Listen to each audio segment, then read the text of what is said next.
Hello, and welcome to the Project Good podcast. I'm your host, Anne-Marie Hilton. Project Good is a social impact podcast interviewing experts and advocates about the pressing problems that we face globally and hearing how they suggest we move forward in the future. The Project Good podcast is brought to you by Project Good Work. The goal of this podcast is to inspire people and organizations to develop a mindset that can move others to positive action regarding the complex social issues facing people on the planet. For June, we're focusing on the food revolution. Today, I have the pleasure of interviewing Dr. Michael von Massow, who's a professor and the OCA Chair in Food Systems Leadership at the Food, Agriculture, and Resource Economics Department at the University of Guelph. His research interests include animal welfare and antibiotic use, food waste, retail and restaurant food demand, pricing, supply chain management, and value chain structure and performance. When Dr. Van Massow is not teaching, you can find him writing features about the changing landscape of food production and consumption and hosting the Food-Focused podcast, which focuses on conversations and perspectives on issues of interest in the food system. His passion for animals and agriculture has made him a leading expert in the industry. Let's get into the interview.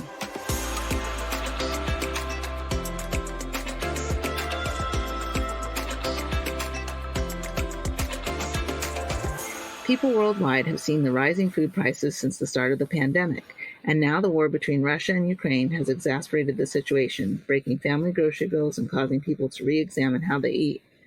The last few years have impacted farmers, suppliers, food retailers, restaurants, and consumers in unexpected ways. That is why we have reached out to Dr. Van Massow, who specializes in examining how people think about food and how they make food purchase decisions. Additionally, he looks at how to meet the demands of consumers by understanding new ways to get food from the farm. Dr. Van Massow has experience working outside the world of academia in a variety of operations and marketing roles in the agro-food industry before he became a professor. He speaks frequently about food waste, animal welfare, and shares about research projects he is leading. He has strong presence in the media and has written for the Globe and Mail and is often quoted on radio. Welcome, Dr. Michael van Massow. Thank you for having me. Thank you. And so before we get into the interview, I always want to know how people got to do what started doing what they wanted to do.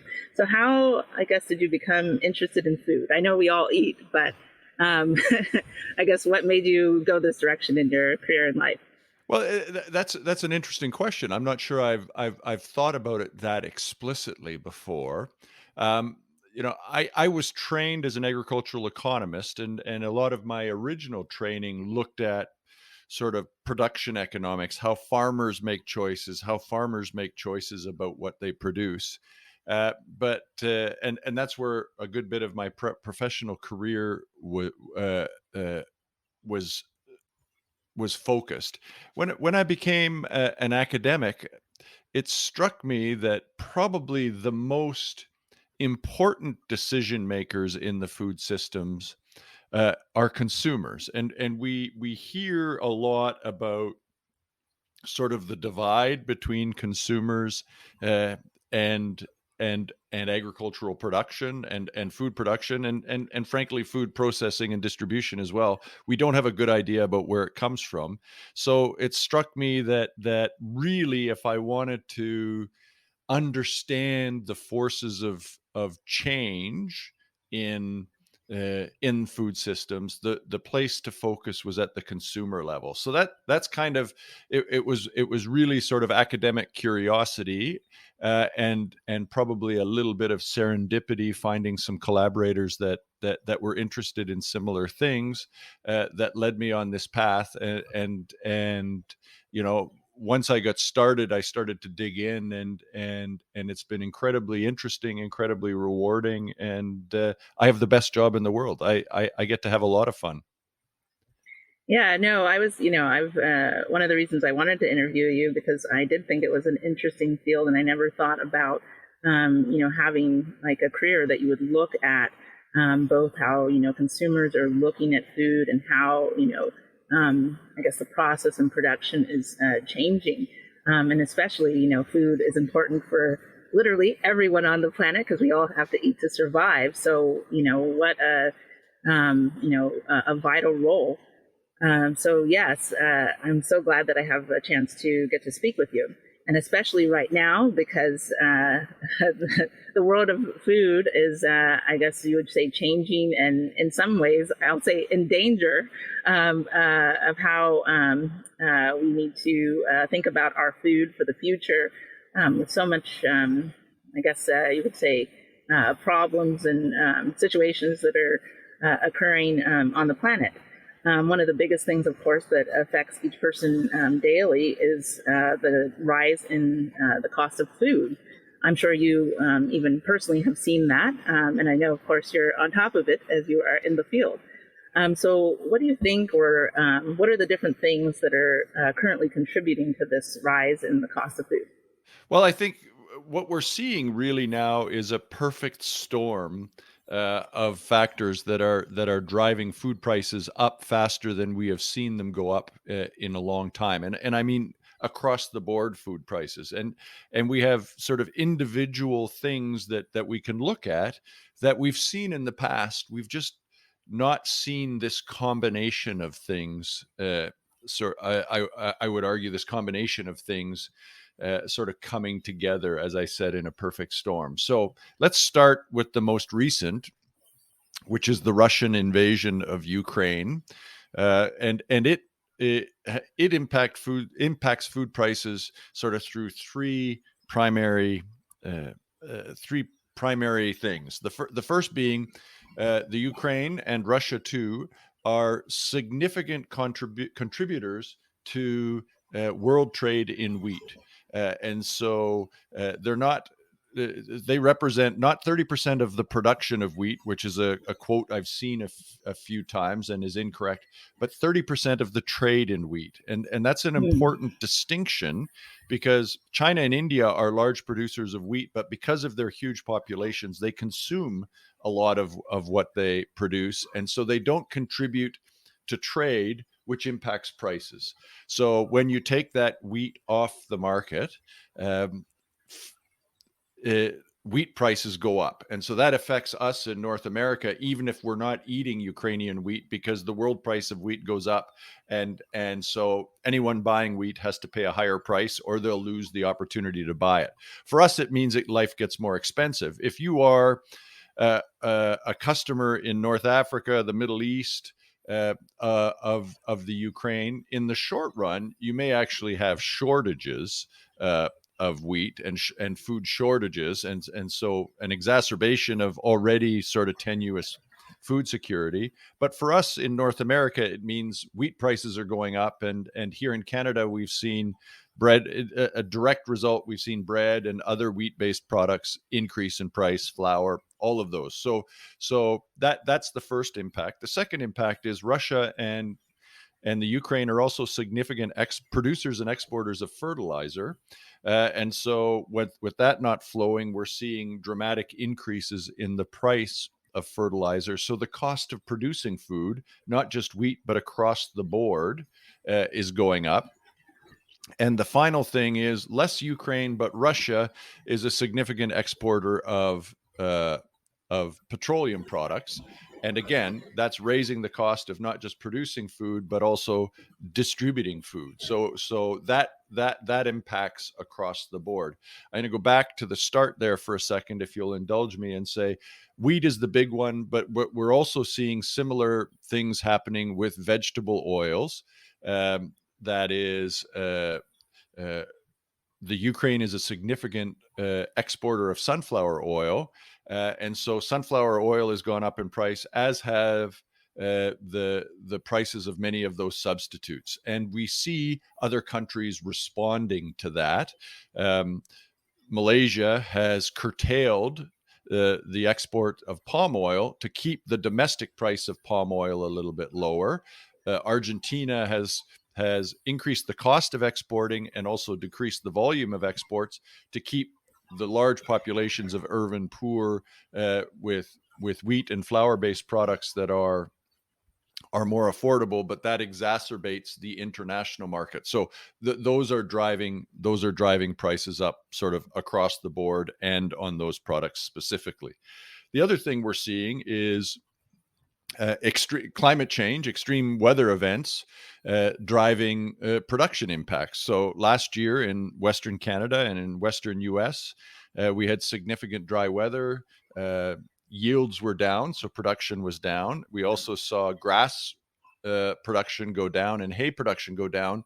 So that meant cattle farmers had less feed available. We saw the reduction in some herds in the western plains of North America, which will lead to not only current increases in primarily beef prices, but across the but those should, we would expect, last for a while, because the biological process of beef production, we've taken some inventory out, so some stock of breeding animals out, and it takes a while to rebuild. And there's natural gestation periods and growth and all Mhm. of that. So that's likely to stick with us for a while. So the extreme weather events, those of you in the southwest of the US know that water levels are very low in many of the irrigation reservoirs, so that will affect not just production on the prairies, but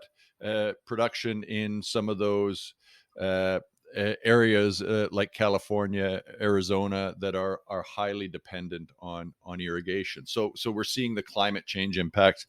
We're seeing ongoing impacts of COVID, and in fact, we're seeing a reemergence of lockdowns in China, which slow down the movement of products, slow down the production of products, and make the sort of disruptions to the supply chains that we've seen, the reduction in capacity caused by both uh, stuff coming uh, out of the loop, but also by how much longer it's taking to get things offloaded, means that the struggles to hire truckers, as an example, all of those Mhm. supply chain disruptions are also driving up prices. So we've got this kind of perfect storm of impacts, any one of which would have been significant, all happening at the same time and driving up prices significantly. I just want to say I feel like we're stuck. Yeah. I guess how long? I guess is this all just really dependent on the war? Because even I don't know. I'm sure you've probably looked at some of the war zone pictures. Um, I think that cleanup in Ukraine is going to take quite a while. Well, Oh, go yeah, ahead. you're exactly right. It, this isn't this. A few years ago, when you guys had frost in California in February, we saw the price of cauliflower go up for a few weeks here in Canada, because some of the cauliflower was impacted by frost. We had the opportunity to say, well, we just won't eat cauliflower the next few weeks, or we say we'll eat expensive cauliflower, but we know it's going to get cheaper. Now it's harder for us to find products that are cheaper because it's really cost increases across the board. And B, this doesn't look like it's a short-term thing. I would say, uh, even if the war were to end tomorrow, and unfortunately it doesn't look like that's going to happen, we've got disruption in production, which will affect yields as we get through this fall. But we've also got significant damage in the export uh, infrastructure in the Ukraine that will take some time to rebuild. Railways have been damaged, shipyards have been damaged, all of those sorts of things. So it's not something that we are going to uh, be able to change with the snap of a finger. It's not just getting beyond that little bit of the crop that was influenced by frost. The impact of drought remains to be seen.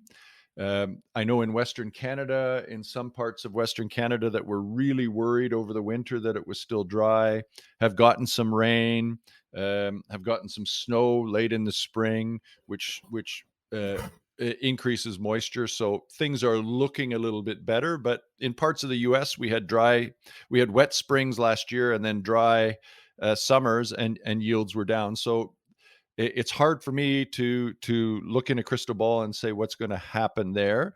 I think there is potential for relief from some of these I think we'll see some of these supply chain disruptions uh, decrease over time. So we'll get some relief there.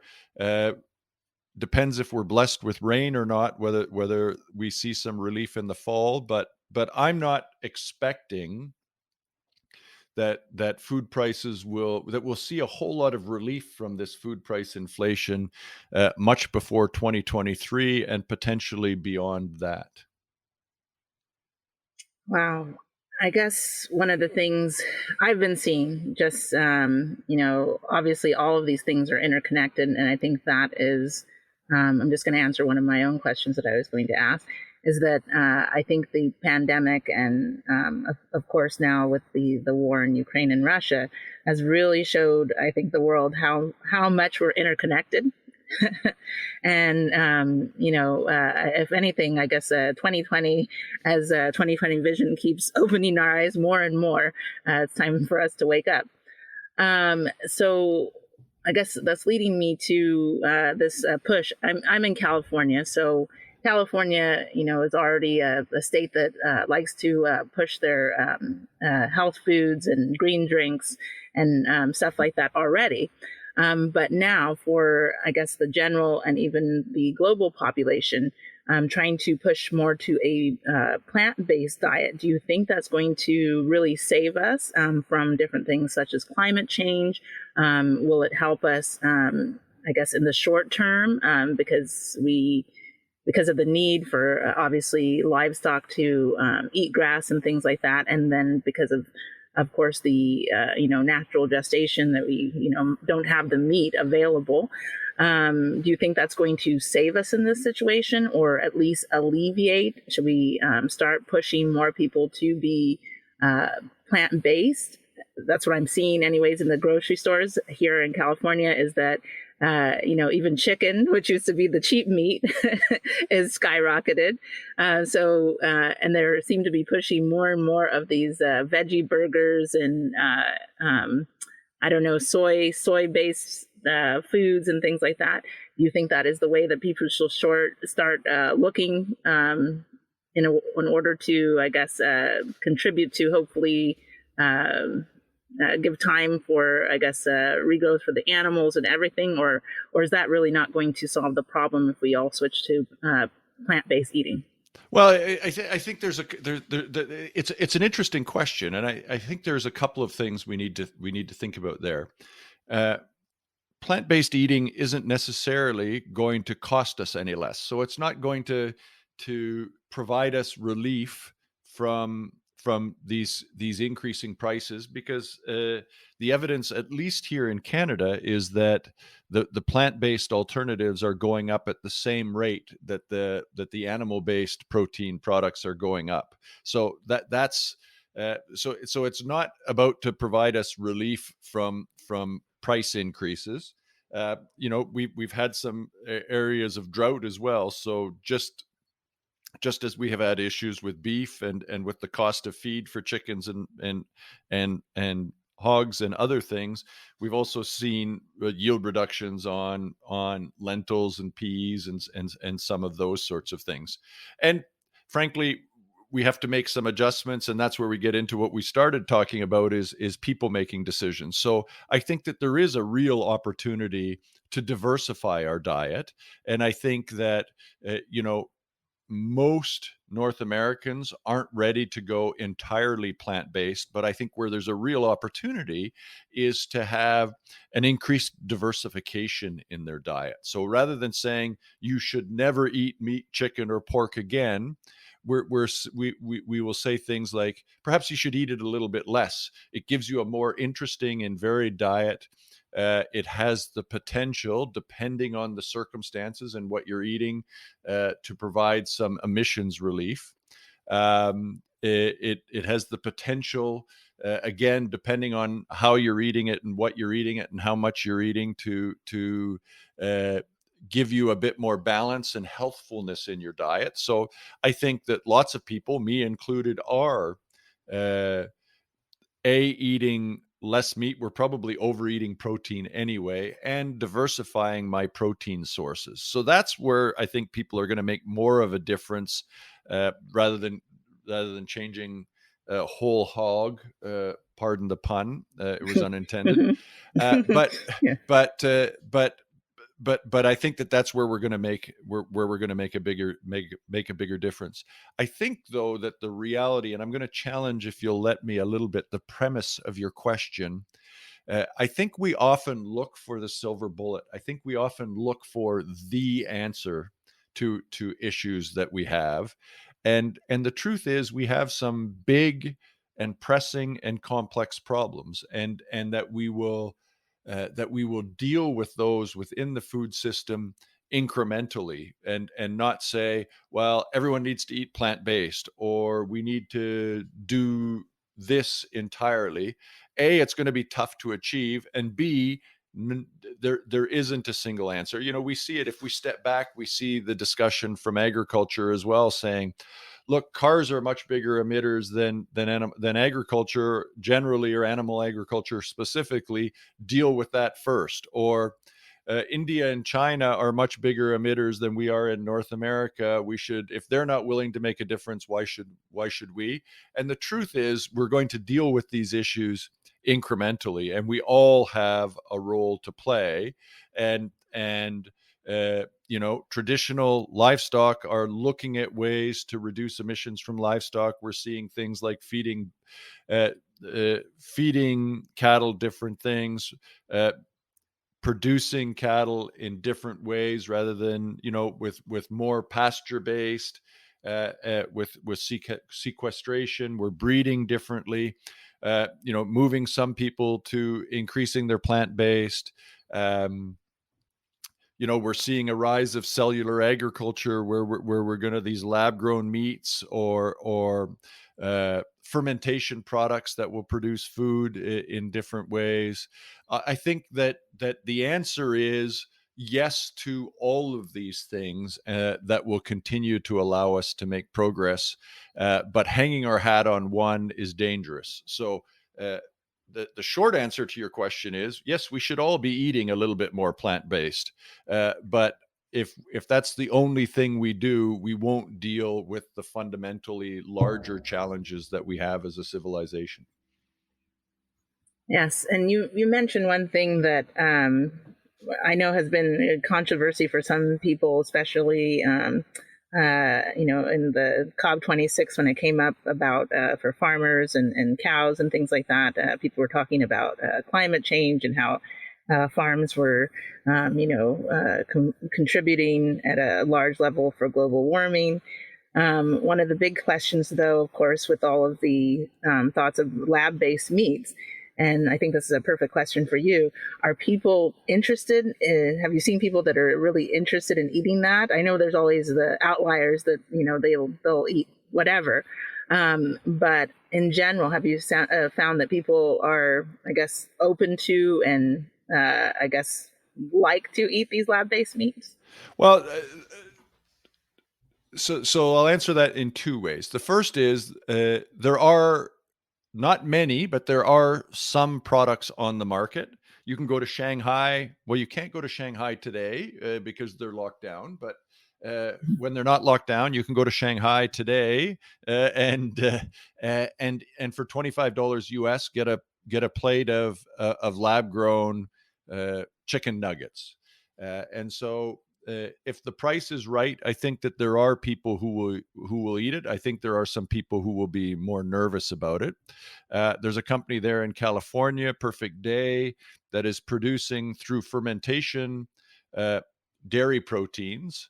We can't do milk yet because we're not good at fat, but we can produce casein and whey, which are dairy proteins, and those are going uh, uh, into frozen desserts, sort of plant-based ice creams, if you will, uh, because I didn't know this before, but I always thought ice cream was about the fat and the cream, but it's also about some of that protein and how it feels in your mouth. Hmm. So a lot of those frozen desserts that are our plant-based fats actually still have some dairy proteins in them to give you that mouthfeel the way you like it. Perfect Day has got one that is non-animal dairy, quote unquote, dairy proteins. So people are out there and eating it today. I think if we get it to the point where it's economical, and I know there's a ton of research happening now, when we get it to the point where it's economical, there will be clearly be demand. There will be people who are less enthusiastic about it, obviously. But again, I think what we're seeing is a diversification of choice rather than an emergence of a complete replacement. It's not the and again, I apologize for the pun, but this time it's intended. It's not apocalypse cow, but there is a real opportunity for a segment of the market to go that way. Again, some people will say, real beef is a treat. In fact, one of the things we aren't good at yet, but I'm told is coming, is producing muscle cuts. So we can't replicate a steak or a chicken breast yet. Right now, we're better at sort of these masses of cells which replicate ground meat, but we're working on creating those muscle fibers, which has a different feel in our mouth and a different eating experience. So if we get products that do a good job of giving people what they want, I think we will see those products take a place in the marketplace. I don't think it's the end of animal agriculture, but I think that it will take a share of animal agriculture, and it will drive innovation and change in animal agriculture as well. Now, one thing I noticed when you're explaining food, you keep talking about kind of the texture and the feel that people have in their mouth, and I guess when I think of food, I'm always thinking of taste. But I guess since you are in the food industry, is I guess the texture. It's almost like I guess lack of better term, is it a way in the way of like tricking people's brains that they are eating, this burger or this ice cream because the texture is the same, even if it's not truly the meat that they're used to. Is that like I guess an extremely important component when they're creating I guess these lab grown foods? Because I always thought about taste, because I think about taste, and then I think about one of my hesitations with lab grown meats and things is about nutritional value. Now, I know sometimes they say they put more in there, but then I'm like, do I really need more? Because I guess I'm kind of a naturalist. I like what comes out of the earth because I hope it has the right nutrients that they're, that's how I kind of look at things. So I get a little bit apprehensive, I guess. Yeah, About that. and I appreciate that, Anne Marie. I think that you're not alone in that. So I apologize if I'm being long-winded, but you're asking sort of good questions. So the first thing is, we're seeing a lot of these product developers trying to mimic the foods that we're eating. So, they put the heme in the Beyond Beef or the Impossible patty to try and replicate what biting into a burger is like. So that there is some suggestion that it'll be easier to get people to transition if we give them a similar experience. Texture is important. That experience we have of eating something, if it's a good texture or frankly it's a bad texture. So flavor matters, taste matters, smell matters, what it looks like matters. We eat with what you've heard people say, we eat with our eyes. So all of that is part of the experience, and mouthfeel and texture matters a lot too. A lot of these products that have been coming into sort of be analogs, if you will, of our traditional products, have tried to make it easy to switch rather than by saying we're giving you something that's almost the same experience. So even if we don't give people the exact same experience, it still has to be pleasant from a texture perspective. It still has to be, it still has to work for us. Nutrition matters. Clearly, one of the complaints of some of these plant-based meat analogs is the degree of processing and the degree and the number of ingredients in there that makes, as you said, makes people nervous. Hmm. I think where we're really going to make a difference uh, is in helping people experience a greater diversity of foods, and saying, look, they're not only good for the planet, they're not only uh, good for your health, but man, it's awesome trying new and different things. And it doesn't have to be exactly like the burger you get somewhere or exactly like the ground beef you get somewhere. If you look at some of these uh, high in protein legumes and things like that, there are some amazing dishes from parts of the world where animal protein is eaten much less, that aren't exactly like your burger, or aren't exactly like your chicken nugget, or aren't exactly like your steak, but are awesome, right? I mean, some Indian curries with lentils, or some stews with peas that are rich in nutrition. I think we need to open our minds, and say it doesn't need to be exactly the way we've had it in the past. It just needs to give us, it needs to taste good, it needs to be a good experience, and it needs to give us the nutrition we want. Now, there's also significant culture and tradition involved. To me, um, you know, it, this one is maybe a bad example, because I'm not a huge lover of turkey, to be honest. The turkey producers, I apologize if you're listening, but I'd much rather eat chicken if I'm eating poultry. I find it moister, and that people will send me hate mail and say, "Well, you're just not preparing it right." But there is still something about turkey and Thanksgiving. There's still something about turkey and Christmas that is culturally significant. So we need to recognize that the reasons people eat and the way they eat depends on a whole bunch of different things, and we need to find ways of making them comfortable with it. I think if we're going to make a significant shift to plant-based, which is where we started, frankly, we are going to have to get to products that are different from what we're familiar with, and I don't think that that's a bad thing. It becomes a bit more difficult because you know at a time when our ability to prepare food is going down, our food literacy, our food skills is decreasing.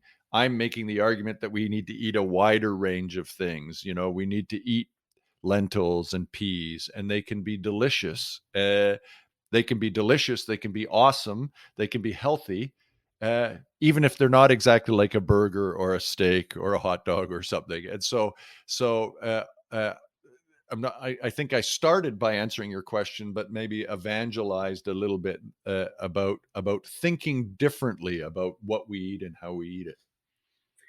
Yes, but I like where you were going, because it's an article I read some years ago, about expanding. I'm going to, I don't, well, I've been to Canada, and so I know you guys like to, well, if you're a foodie, I'll say, because there are people that are just stuck in their box. But if you're a foodie, you like to explore lots of food, and there's so many good restaurants in Canada. I could eat all day, all week. Yeah. It's delicious. Um, One of the things that this article that I read some years ago, they were talking about this expansion here in the U.S. of people jumping into. We have these like ethnic markets. I'm sure you have them in Canada too, and people were going to these different, let's say, a Mexican market, a Middle Eastern market, and they were starting to buy up all these different things, and they started to become expensive because the demands for things have went up. Like, strangely enough here, They had, I guess, even was it last year or the year before, I was in Whole Foods, and Whole Foods was serving chicken feet. I was like, really? Chicken feet? I was like, really? And people were like, yes, I need some chicken feet. I was like, why? Yeah. I was like, people ate that because they were like starving to death, right? Yeah. Well, Yeah. Hmm. but you're Hmm. right. Hmm. For some people, those are a delicacy. My son spent a semester studying in China, and he's an adventurous eater. He ate brain and feet and stuff, and probably historically we've eaten some of those things because we were loath to throw anything out, and we were preserving it, and trying to extend it as far as we could.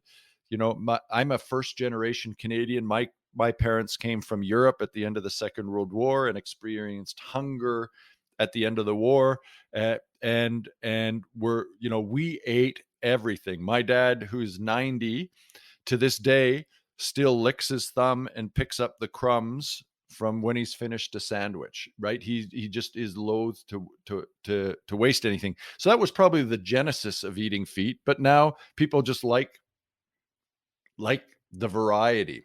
And you're right. We're seeing, uh, uh, as we see a greater mingling of the people on the earth, we're seeing immigration to North America is creating these opportunities to try and experience these uh, these different flavors, these different foods from all over the place. And frankly, what's led that is not those markets, but those restaurants, which give us an exposure to it. And then once we've tried it, we say, oh, maybe we'd like to try and do that ourselves. Especially if you're a foodie, then you go to that specialty market and get that thing, get those products. But to me, a big part of it has been in urban centers, and the emergence of of ethnic restaurants that introduce us to these authentic foods. And while we saw that sort of diminish a little bit during the lockdowns of COVID, um, before COVID, here in Canada, we were spending somewhere between 35 and 40% of our food dollar on food prepared outside of the home. And in fact, you folks in the US were upwards of 50%. So the role of restaurants in letting us experience a broader range of foods and flavors, and then leading us to experiment more broadly has been profoundly important. So I live a little bit outside of a large urban center. My oldest son lives uh, in the heart of Toronto. And one of the things I love to do when I go in and visit, particularly if we go in without my wife, who is a little bit less adventurous, is going to try something really new and different, uh, uh, which could be from a particular ethnicity, a particular region of the world. My first sort of real plant-based experiences were at those kinds of restaurants. I think that becomes an important way to introduce us to them. But for sure, uh, the migration of peoples has introduced anyone who is willing to a much broader palette of foods, flavors, and experiences. Now, with that, I of course, I'm a person. My background, well, it's going to be a little different sounding. So, I'm born in Jamaica, but I was raised Jamaican German. Yeah. So it's an interesting mix. Everybody's like, what a opposite Jamaican German." But because of that, my parents growing up, I had a probably wider range of different things that I have tried than most people in their lives, and because I also love to cook, it also gives me, I guess, the feeling when I talk to different people, since I always look at food as culture, Yes. Especially, being Jamaican, a lot of people know Jamaican food or love it. Everybody has, I always feel everybody has their say on Jamaican food and Jamaican everything. And so since the food is culture and things like that, I guess if we were going to, I always like to look at some silver lining, even in the difficulties of all these social problems. Could it be that in this crisis that we're experiencing with food, that it is our opportunity, I guess, to expand on our culture as, more of a cultural exchange? And if we look at expanding as a cultural exchange, for instance, one now it's become popular, but in Jamaica there's breadfruit and it wasn't common, but now I see it everywhere. Everybody breadfruit and jackfruit everywhere, and I was Yep. like, oh, okay. Now people are like, oh yeah, I'm making jackfruit tacos, and I was like, oh, and I'm in Target talking to someone this Yeah. random. Oh, okay, okay, right? And they're like, I have the best recipe or whatever, Yeah. and I was like, all right. So it's is this maybe our opportunity in our way to, I guess, bring ourselves out of when we're faced, with a crisis? That I always look at crisis as an opportunity. So is this in our opportunity right now that we could create kind of a global exchange in many levels, not only for food and culture, but it could possibly, be help people globally economically if we start exchanging these different things and ideas. Is that I know it's maybe far fetched, but is that something that could be realistic if we start looking at exchanging food ideas? Like, not necessarily, even though I have tried it, a cricket taco, which is popular in Mexico. Yep. Is it starting to maybe go to Whole Foods now and you get 3 pounds of crickets? Yep. Well, I think there's again a broad question with lots of different directions to answer. I'd look at, even internally in our country, some of the divisions and sort of the polarization we're seeing. And I think culture and food, I think exchanging, maybe I'm sounding a bit like an idealist here, but exchanging a meal is an intimate act, and it's tough to it's tough to not have a conversation. It's not impossible, but it's tough not to have a conversation while you're sitting down for a meal. So I think the exchange and the sharing of food it can be uh, an awesome way to increase understanding and broaden your perspective. So I think that in and of itself is reason enough.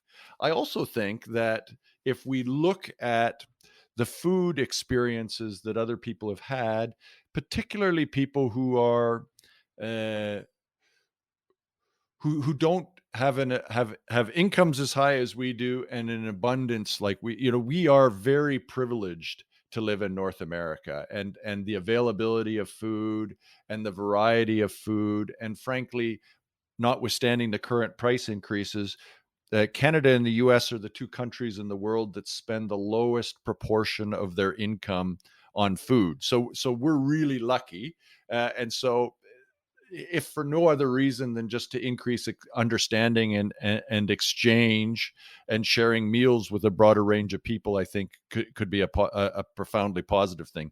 But also some of those those examples you highlighted, um, you know, uh, African countries have been eating insects for millennia, because there hasn't been an abundance, and it is one of the options and one of the ways of getting protein. For religious reasons, Hindus don't eat uh, beef, and any bovine meat. So they've gotten really really good at creating delicious, healthy foods from pulses. Canada exports a ton of pulses from Western Canada to India and other Asian countries, and that's uh, that's another place where we could learn to appreciate culturally, but also from a health and nutrition perspective, different ways of preparing pulses. We look to Africa to say yes, that insects are becoming an option. So I think both from a both from a saving the world perspective, not to sound too idealistic, but also from an exchange of ideas perspective, that there is a real opportunity for us to develop both a better understanding of each other, a better appreciation of what we eat, and maybe actually do some good for both nutrition and the climate. Yes. Um, Yes, so I want to this because you ended with the climate, and I want to make sure I address this just because this is a question that comes to me all the time, and people continuously talk to me about it. We're going to talk about the cow, Yeah. holy cows, right? So how everybody, I feel like the poor cow is under attack. Yep. Everybody says that the cow is the largest contributor to global warming, and I have to put a question mark to that. The reason I put a question mark to that is that cows have existed a long time. And I know obviously we have, increased the growth because of how many we've made these farms, and how we are farming. We have probably a lot more cows than maybe naturally would be happening. I'm not sure, of course. But my big question always comes up is, are cows really that large of a global warming contributor? And then also, okay, what happens then? Because people are saying, let's not eat beef anymore. But what do we do with these cows? Because then are we just going to kill them? And then if we kill the cows, we still have to eat them. And it's also another mess. So I'm always left like, okay, well, what do we want to do? Yeah. Well, this Yes. is good. It's a good question, and I'm an economist, not an animal scientist. But I've talked to a bunch of people. Uh, I would say my impression is, and Emery, I'll apologize, I'm not going to give you a definitive answer, that cattle aren't as big a contributor to global warming as some people will say, and not as small as others will say. So, do they contribute to global warming? Yes. Is it 70%? Is it 5%? I I don't know the answer to that. It's probably much closer to 5% than it is to 70%. And my expectation is well, no, I know that it depends on how you're producing that beef. It depends on what that animal's eating. It depends on what kind of system it's in. All of those things matter. It also depends on what you account for, right? And so, uh, if you look back hundreds of years, most of the western plains of Canada and the U.S. were covered with bison that fed the Aboriginal communities, and roamed and ate grass. And part of the problem we have is a lot of that natural grasslands is now gone to produce crops. So a lot of the carbon that could be sequestered there isn't. So should we be counting the carbon sequestration on grazing lands? And so again, I'm raising a bunch of the issues that have been raised to me. Um, is some of the beef that we're eating contributing to greenhouse gas emissions? Yes. How much of that? I will let the scientists argue about that. Again, it's probably not as much as some people say, and not as little as others say. Um, so, what should we stop eating beef? The answer is probably that's going to be tough to do. Probably no. Should we be paying attention to how our beef is raised? Yes. Should we be continuing to? And remember when I said that the plant based and the cellular ag, the lab grown products are going to drive innovation. Mhm. That there will be, there are a bunch of really smart people looking at breeding animals, feeding animals, uh, in ways that reduce their emissions. And so I think that when we look back in 20 years, we'll say, beef has a much smaller footprint than it used to. And I also think that we'll be eating less beef for a variety of reasons in 20 years as well. So I think diversify your diet, eat more plant-based, find ways to think about how your beef is produced, and pay attention to the research as it comes forward, and we'll see improvements on several different fronts as we go forward. As for if we decided to go to zero beef, and cattle are like humans. They're mammals. They don't live forever. And so if it wouldn't be, so, we wouldn't be able to stop eating beef tomorrow. But if as a civilization we said we weren't going to eat it anymore, we could sort of wind things down over a number of years, and not have domesticated beef animals anymore. I don't think that's where we're going to go. I think for a lot of reasons, but I think we do need to pay attention to lessening the footprint of the animals we do eat, and perhaps diversifying our diet so we eat less of those animals. Yes, it's good to hear someone say that the cows can stay. um, I'm so I'm yeah. a committed Anne-Marie. I'm a committed omnivore, and I Hmm. am eating less beef, partly Hmm. because I'm getting older, partly because I'm diversifying my diet. But I still have to be honest that I love a piece of steak done on a good barbecue with a little bit of Cajun spice on it, or when I'm being super indulgent, a nice piece of steak with some melted blue cheese on it as I finish it on the barbecue, and I eat that with a clear conscience, and so Hmm.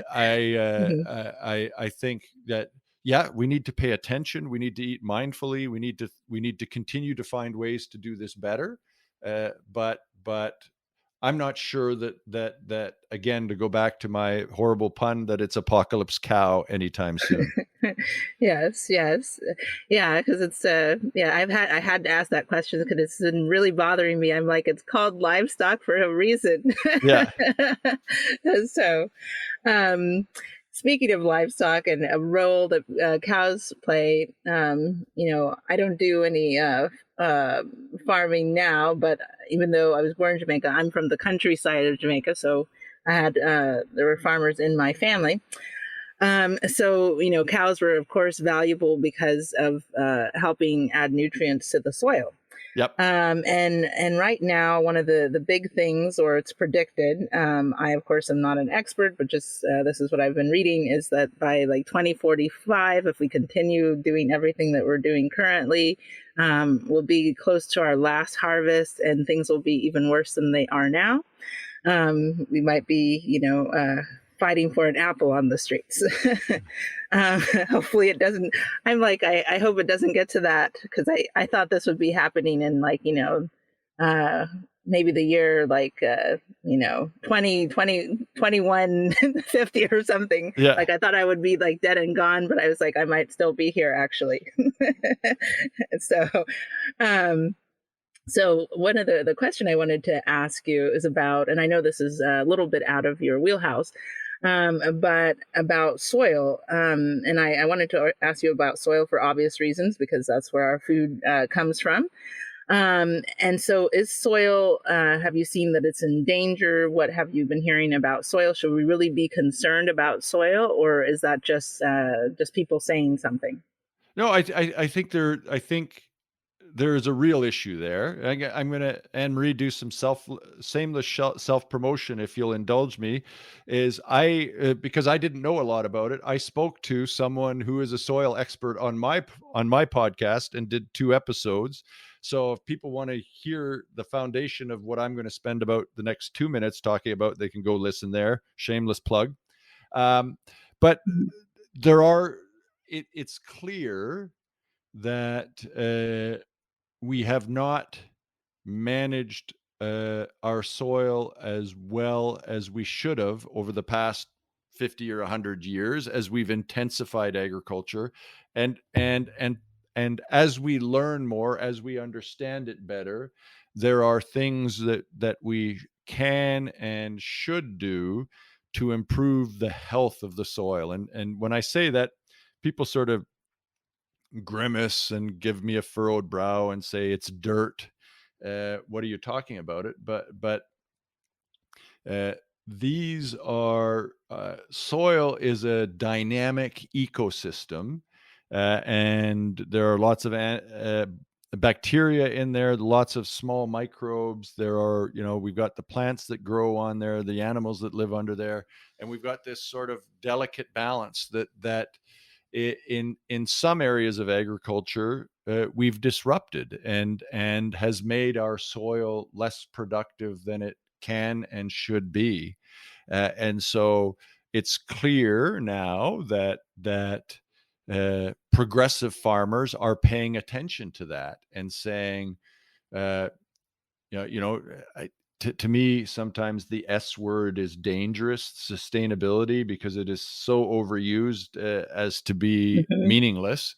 But we need to think about what that land will produce tomorrow and in 10 years and in 20 years, and not just what will produce this year. And we need to manage it. I teach in a business school. We need to manage it like an asset, and not deplete it. And so we are getting better at it, and we're doing things like cover crops. We're doing things like smart rotations. We're getting away from the monoculture that we saw emerge as we pushed to greater and greater production. So uh, soil is at risk. I think we understand that it's at risk. I think that a lot of people are uh, working on things that will improve the health and productivity of the soil, and we continue to learn more. And so, uh, while I think we need to be vigilant, I don't think we need to be concerned, because we're understanding it better every day, and we're making sure that uh, that we do things that are smart and in the long term view. Now, where that's an issue sometimes uh, is in developing countries, where we're just Mhm. trying to produce enough to eat, this year. And so what I think we need to do is apply the research and learning we're doing in the developed world to some of those farms as well, so that we raise the ability for them to produce food today and for them to produce food tomorrow. That we have a sustainable uh, food production system that allows these people to thrive and survive. Yes, it's interesting you bring that up. I have a prospective client actually that is out in the area of Nigeria, and he was talking. And his project is about farming, and he was talking about the use of over fertilization, if that's a word, I guess, Mhm. of people using too much fertilizer, and then what is happening because the ground there, obviously. Those countries, they've been around for a long time, and they're using continuously using the same land. I'll just say, like, the land, for lack of a better term, gets like burnt out essentially. Yep. And the nutrients are no longer there.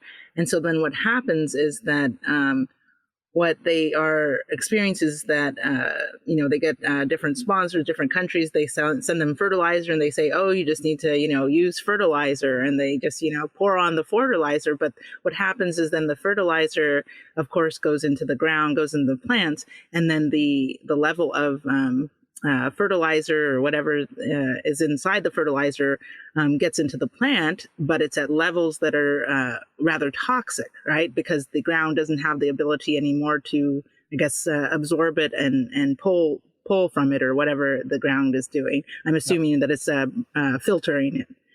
Um, not understanding, everything that's going Well, on yeah, in the and earth. and But and and yes. there and there are characteristics. Organic Mhm. matter allows the soil to hold those nutrients more so that they're not leached away. So, and again, I'm not a soil scientist, but I know enough to be dangerous, Anne Marie. Mhm. If we don't think about the health of the soil and just say, oh, we can just fertilize the hell out of it and that'll make up for what we don't get out of the soil, that's not going to work. We need the structure of the soil, we need the characteristics of the soil to be such that it can translate and transfer those nutrients to the plants. And we haven't done a good job of that in North America. In the developed world, we're starting to do a better job of it, but but but sometimes when we are looking at subsistence farming, uh, it's harder to take that long-term view if you're just trying to survive for the next few months. And so again, it is important that as we understand these things better, uh, and as we provide development support, we do it in a way that allows this production to be sustainable and for that soil to be sustained, uh, a- a- and uh, and that's critically important. Yes. Yeah, I wanted to bring up soil because, I guess pun intended in some way, but it's our starting on the ground, our baseline to Yeah, have food for it's from, for we've everything from plants to animals. we've Yeah. taken it for granted so much, Mhm. and if you look, I'm going to sound like a grumpy old man now, but if you look back, 50 years or whatever, when we had much more diversified farming, and as you said, we were putting manure and that organic matter back into the land and not just chemical fertilizers, we probably did a better job, maybe inadvertently, than we're doing today. But I think we're understanding it better now, and we are starting to do a better job. It's critically important, as you say. It's the foundation of our food system. Yes. So, yes, I just thought that's very important to highlight because I think a lot of people, well, I don't even think, I know a lot of people, they don't understand because, we're living in cities and things now. And I just, different people I meet, they don't understand like, where their food comes from. I was lucky enough to grow up with two parents, even though I ended up growing up in a city, but they were from farm families. So I knew a lot about, how things grow. And then we had our own little garden, so I got to see it in firsthand. But a lot of people, they're clueless, and so Yep. just explaining that, I think, is important. And now, as we're getting closer to, I just have two more questions for you. I wanted to talk about technology because I believe technology is playing a big role in food, or will play a big role in food in the future. And I wanted to have like a little bit of fun. I don't know if you have ever been to the CES show, the Consumer Electronics Show. They had a segment on it on food tech. And then they had these new, because of everything that went on during the pandemic for restaurants. Obviously, a lot of people know that restaurants were, unfortunately affected in mass ways from obviously not having people go to the restaurant. Of course, they lost employees, and all different things are happening with restaurants, as we know. So one of the things that they were talking about at the tech conference is how do we deal with, like, if the pandemic continues, gets worse, or we even unfortunately experience another pandemic, and we want to keep the restaurant business. And so the new technology that's supposed to be, I don't know, they said in this article about 5 years away, is that they were going to start using robots, and restaurants would be acting in a different way. And how it would go, or how it would be, is that instead of having your traditional restaurant front, like I'm just going to make up a name, like let's say you're going to Luigi's restaurant for Italian, you no longer would go to necessarily Luigi's restaurant. You would just go to like your application, like a DoorDash that we have currently, And you could, the difference now would be that you could order anything from anywhere in the world. So let's say Luigi is in Italy and you want food from Luigi's restaurant, but I'm here in California, or you're there in Canada, and you're like, I had such a great vacation, but I really want their clam, their linguine clam sauce, Yeah. special or whatever. So the future is that the recipe that they would use at Luigi's would then be in this like automated robot. The robot now is the cook. He just knows all the recipes. So restaurants would now the I guess what would you say, the money maker would be your recipe from your restaurant. So you would have the recipes that would be loaded in here, and then you would make money by how many people are ordering your different recipes. But the robot actually is the cook. So now you no longer have to have a staff to cook the food. You could, make, I don't know, a million recipes. You could just be at your home and be Yeah. like a restaurateur. And then the food would be delivered to you through a drone, just drop at your door. And you'd Yep. be like, oh, I just went to Greece, Yeah. even though I'm in California.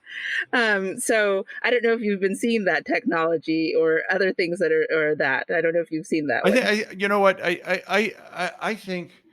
Uh, just like the rest of our lives, technology is going to fundamentally change the food system, Mhm. and we're seeing it right now. I mean, we're seeing it at the farm level, where we have autonomous tractors that can go and plant and harvest without a person sitting on them. You'll have a person with a smartphone who will get a notification if there's an issue.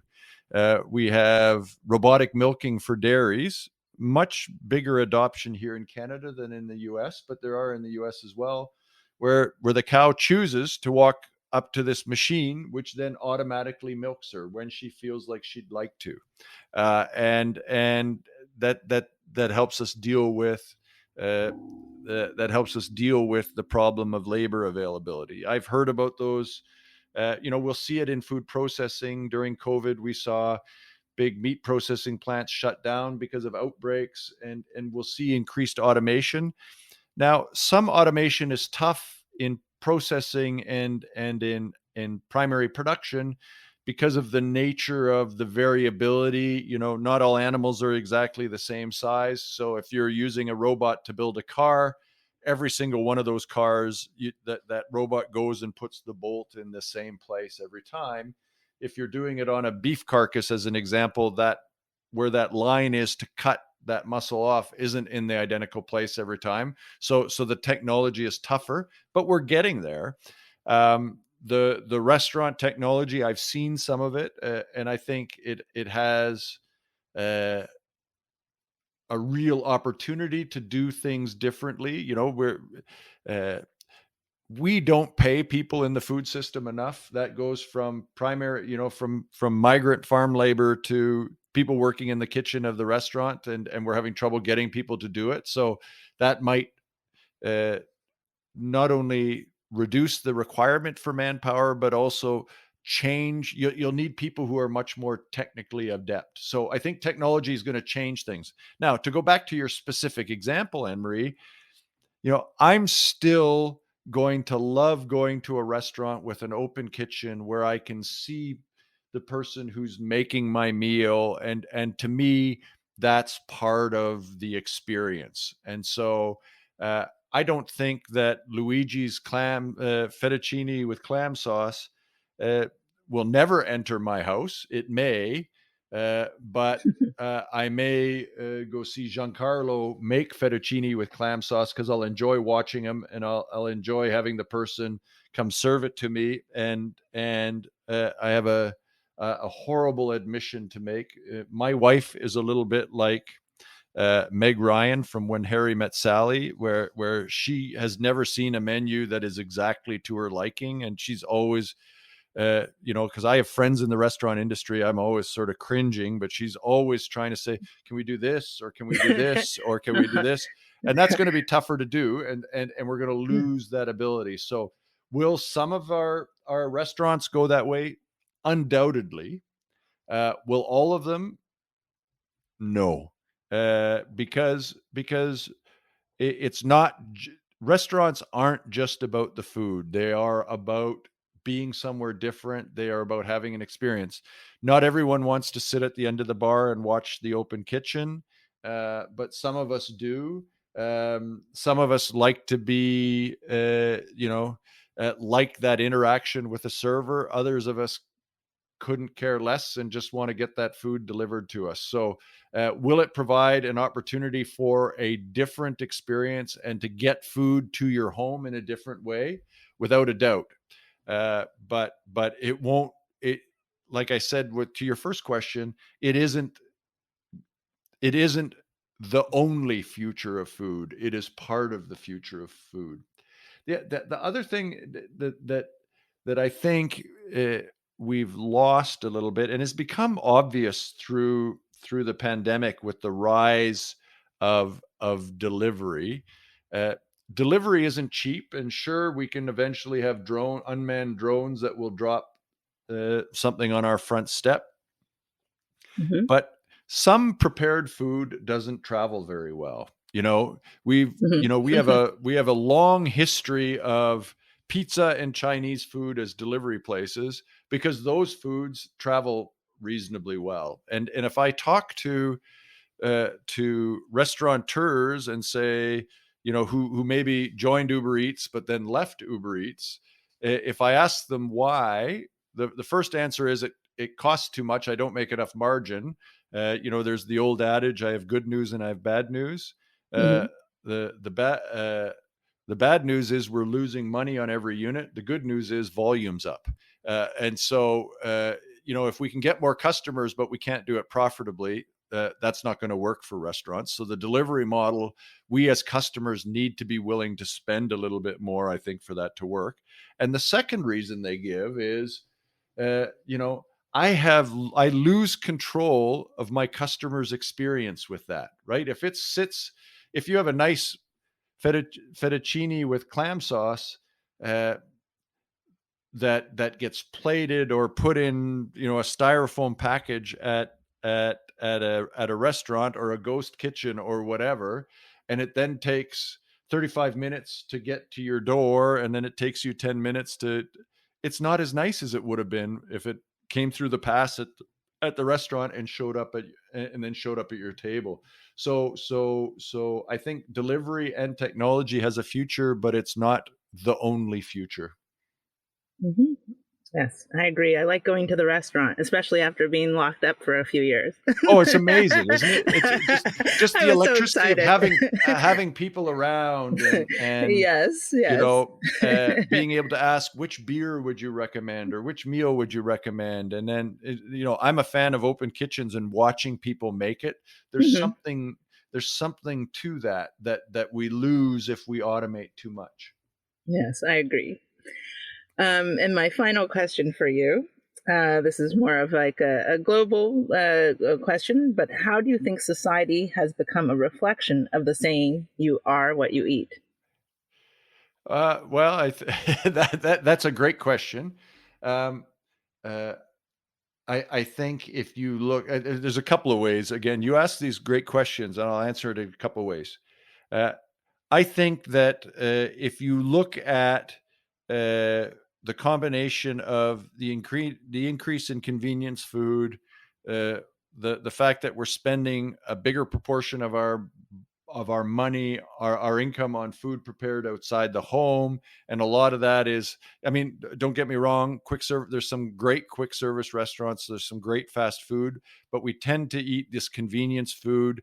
We've driven down the cost by, cheap flavor enhancers, our fat, sugar, and salt. So we're eating less healthy. And I think we're seeing that in health outcomes. We are what we eat. We weigh more than we've ever weighed as a society, North Americans. We have an obesity epidemic Mhm. that's probably killing more people than COVID is. Frankly, maybe I'm overstating it, but It was will the bread that we definitely were last. making. Yeah, It was the yeah, bread. yeah, yeah. Mhm. Mhm. Uh, we are definitely seeing a reflection of some of the bad eating habits as a society. Now, uh, the reverse of that is also true, that people who are eating mindfully, and that's not just green smoothies and whatever. If you can eat a diverse omnivore diet and be healthy if you eat mindfully, if you're conscious, if you say, uh, you know, yeah, I'd love a steak, but I should have some vegetables here too, and make sure I get a broad range of both macro and micronutrients. That people who eat well are healthier, are happier, are more productive, and it's the same as, whatever, if you put good fuel in something, you'll get good outcomes. And I think that uh, eh, that as a society we've lost our way a little bit. you know uh, I'm very conscious of food, and my wife gives me a hard time all the time that I maybe should eat a bit more fruit and vegetables, that I should be conscious of maybe lowering my portions a little bit. But I think I eat reasonably well, and I'm conscious about what I need uh, to be healthy, to be productive, to be happy. And so we are definitely what we eat, but we need to think about that, or we could end up being something we didn't plan. Exactly. And I think, yes, I think we are all in the wake up call moment. Yep. Yes. Thank you so much. I really enjoyed our discussion. I learned a lot. You gave me a new perspective on some things that I didn't think about. And thank you for answering my question about the cow, because I've been feeling really bad about the cow. Well, I'm sure someone else would have answered it differently. So, but if I've eased your mind a little bit, I'm happy to have done it. I enjoyed our conversation. You asked great questions, and I'm always happy to have conversations about food. Yes. Well, okay. Well, now I'll just close. So thank you, Dr. Van Masso, for your time and insight. To learn more about this topic or Dr. Michael Van Masso, go to the Food Focus podcast at www.foodfocuswealth.ca/podcast. If you have a passion for an unserved community, a social justice problem, or want to change minds, contact Project Good Work at projectgood.work to start your project of change today. Subscribe to our mailing list at projectgood.work/subscribe to get our episodes and blog articles sent to you each month, plus get a 10% discount on any project you start on projectgood.com. Or .work, excuse me. To our listeners, thanks for tuning in to Project Good, where we're focused on what matters.